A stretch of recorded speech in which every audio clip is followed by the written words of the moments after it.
ठाण्याचा dream project म्हणून ओळखले जाणारे सुपर स्पेशलिस्ट हॉस्पिटल आता अंतिम टप्प्यात आले असून लवकरच त्याची लोकार्पण होणार असल्याची माहिती आरोग्यमंत्री प्रकाश आबिटकर यांनी दिली। उपमुख्यमंत्री एकनाथ शिंदे यांचा ड्रीम प्रोजेक्ट भाग असलेल्या या हॉस्पिटलमध्ये 900 खाटांची सुविधा उपलब्ध आहे। हे हॉस्पिटल ठाणे, पालघर, रायगड तसेच गुजरात सीमेपर्यंत अत्याधुनिक आरोग्यासाठी सुविधाजनक ठरणार आहे। एका महिन्यात लोकार्पण व्हावे यासाठी उणिवा दूर करण्याचे निर्देश मंत्र्यांनी दिले असून शेवटच्या टप्प्यातील कामे जलद गतीने सुरू आहे। Bureau report, Lokvahini media, Thane.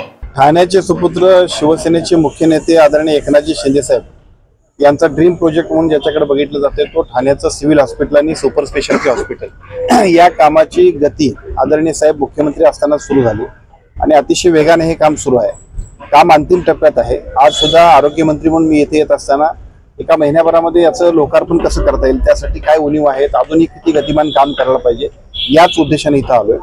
Thane, Palghar, पलीकडच्या बाजूला रायगड आणि गुजरातला जाणाऱ्या सुद्धा गुजरात बॉर्डरपर्यंतच्या सगळ्या लोकांसाठी हे सुपर स्पेशालिटी हॉस्पिटल व्हावं अशी ठाणेकरांची भावना होती, या संपूर्ण परिसरातल्या सर्व नागरिकांची भावना होती आणि आदरणीय शिंदे साहेबांनी आरोग्य विभाग, सार्वजनिक आरोग्य विभागाचं महाराष्ट्रातलं सर्वात मोठं हॉस्पिटल अशी ज्याची ओळख होईल अशा पद्धतीचे हॉस्पिटल उभा केले।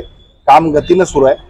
MSCBचं काम आहे, बाकीची आणि शेवटच्या टप्प्यातली जी काम आहे त्या सगळ्याची सुद्धा पूर्तता लवकरात लवकर व्हावी याच उद्देशाने आज या ठिकाणी आपण भेट दिली। ठाणे जिल्ह्यातूनच सगळे हायवे जातात।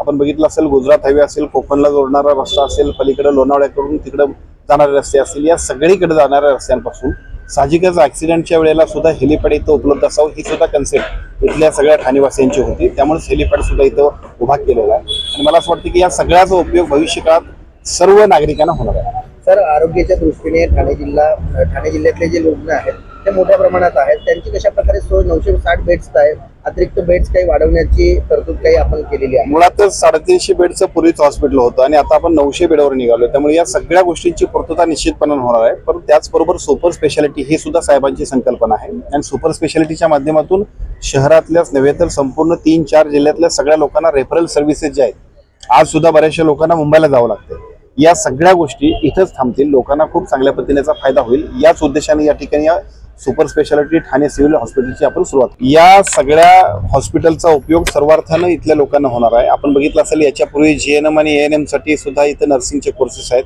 आता साहेबांच्याच पुढाकारानं BSc नर्सिंगला सुद्धा मान्यता मिळाली, ते सुद्धा काम गतीनं सुरू आहे। BSc नर्सिंग बरोबर आता इथे जेवढ्या 900 बेडचं हॉस्पिटल होते त्यामुळे साहजिकच इथं मेडिकल कॉलेजसाठी सुद्धा आपण प्रस्ताव दाखल करू शकतो। इथे अतिशय ज्या आवश्यक आहे ते सगळ्या उपलब्ध झाले आहे, त्यामुळे मला असं वाटतं की ते सुद्धा पुढे सुरू करण्यासाठी हरकत। खरं तर हा विषय आता फार महत्त्वाचा नाही आहे। महाराष्ट्राच्या जनतेनं कालच्या निवडणुकीमध्ये ज्याच्याबद्दलची पात्रता आणि अपात्रता निश्चित करायला पाहिजे ती केलेली आहे, त्यामुळे तांत्रिक बाबी बाजूला ठेवूया। महाराष्ट्राच्या जनतेनं दिलेला कौल खूप मोठा आहे आणि मला असं वाटतं आदरणीय एकनाथजी शिंदे साहेबांच्या नेतृत्वाखाली ज्या पद्धतीनं महायुतीला अभूतपूर्व यश मिळालं त्यातून सगळेच पात्रता आणि अपात्रता निश्चित झालेली आहे। सर, स्थानिक स्वराज्य संस्थेची रणधुमाळी सुरू झालेली आहे। कोल्हापूर जिल्ह्यामध्ये चंदगडमध्ये दोन्ही राष्ट्रवादी एकत्रित आलेले आहेत, त्यामुळे कसं पाहता या दोन्ही राष्ट्रवादी एकत्रित येण्याकडे? कारण पालकमंत्री म्हणून आपण आहात, शिवसेनेची त्या ठिकाणी काय वाटचाल असणार? स्थानिक पातळीवरच्या निवडणुका आहेत, तिथं स्थानिक पातळीवरती वेगवेगळ्या पद्धतीचे मतप्रवाह असतात आणि त्यामुळे त्यातून एखादी जर युती होत असेल तर तिथले स्थानिकचे नेते आहेत ते सगळेजण एकमेकांच्या समन्वयाने काम करतील।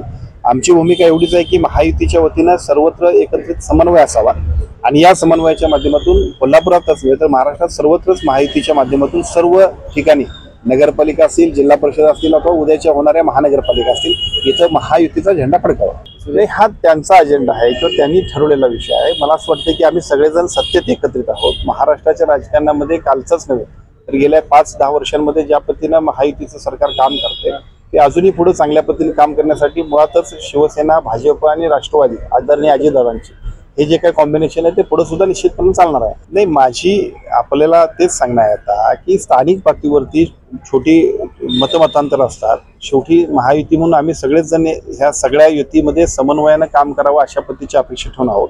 आम्ही सगळेजण त्यांच्याशी बोलू। स्थानिक पातळीवरच्या संदर्भांना सुद्धा अधिकाधिक जोडणं आणि महायुतीची सत्ता आणणं यासाठी जो आमचा प्रयत्न आहे तो पुढेही चालू राहील।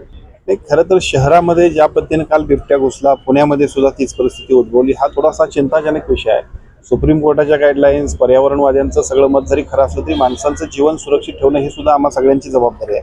त्यासाठी काही कडक अजून सुद्धा निर्णय घेणं किंवा निर्णय म्हणण्यापेक्षा कोर्टाच्या निदर्शनास आणून देऊन काही गोष्टींमध्ये पुढे जाणं आवश्यक आहे। अन्यथा जे प्राणी जंगलात आहेत ते जर काय मानवी वस्तीत घुसले तर काय होऊ शकते त्याचं उत्कृष्ट उदाहरण दोन्ही ठिकाणी आपण बघितलं. अंबाबाई मंदिर असेल कोल्हापूर जिल्ह्यातलं किंवा इतरही जी पर्यटन स्थळ आहेत या ठिकाणी मुंबईतील सिद्धिविनायक मंदिर असेल या ठिकाणी देखील सुरक्षा तैनात करण्यात. दिल्लीचा प्रकार बघितल्यानंतर साहजिकच आहे की सर्वत्र ज्या ठिकाणी अशा पद्धतीच्या घटना घडू शकतील, अशा पद्धतीचे संकेत अथवा अशा पद्धतीचे काही जे निदर्शन असेल अशा ठिकाणी सुरक्षा वाढवलेली आहे. सरकारच्या वतीने योग्य ती काळजी घेण्याबद्दल सूचना मिळाल्या आणि त्याप्रमाणे काम केले.